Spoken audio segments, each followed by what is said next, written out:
Hi పిల్లలు, ఈరోజు మనం ఒక మంచి కథ చెప్పుకుందామా. శిక్ష. వందనగిరి రాజ్యాన్ని ప్రేమికుడు అనే రాజు పాలిస్తూ ఉండేవాడు. రాజు మంచివాడే, కానీ కోపం ఎక్కువ. కోపం వస్తే ముందు వెనకాల ఆలోచించేవాడు కాదు. దానికి తోడు అతను రాజు కావడంతో కోపంతో అతను విధించే శిక్షలు వెంటనే అమలు అయ్యేవి. ఒకనాడు మహారాజు భోజనం చేయడానికి కూర్చున్నాడు.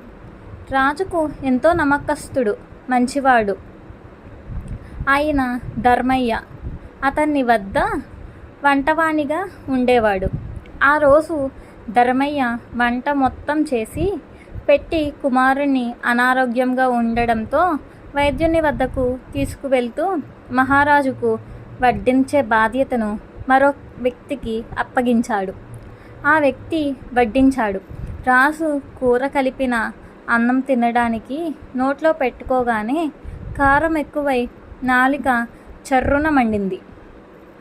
దాంతో ఆగ్రహించిన రాజు వంట చేసింది ఎవరు అని ప్రశ్నించాడు. ధర్మయ్య అని అతను చెప్పాడు.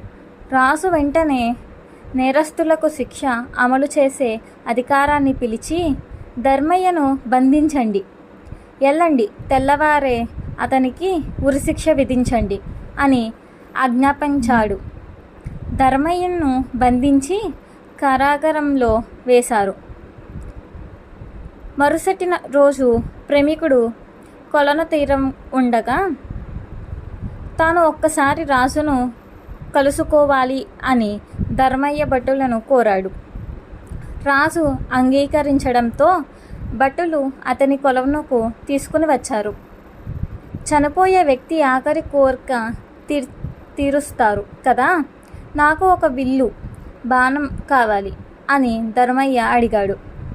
భటుడు అవి తెచ్చి ఇవ్వగానే ధర్మయ్య, ఇప్పుడు నేను ఈ బాణాన్ని రాజు మీదకు వదలాలనుకుంటున్నాను అన్నాడు. వెంటనే భటులు అతనిని బంధించారు. అప్పుడు ధర్మయ్య, మహారాజు వంటలలో కారం ఎక్కువైనందుకే నన్ను ఉరి తీయించారు. కలంకాలం మీకు రాకూడదు, అందుకే ఇలా చేశాను.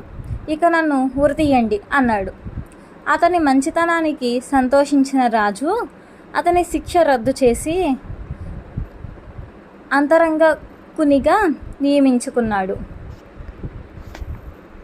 Like and subscribe.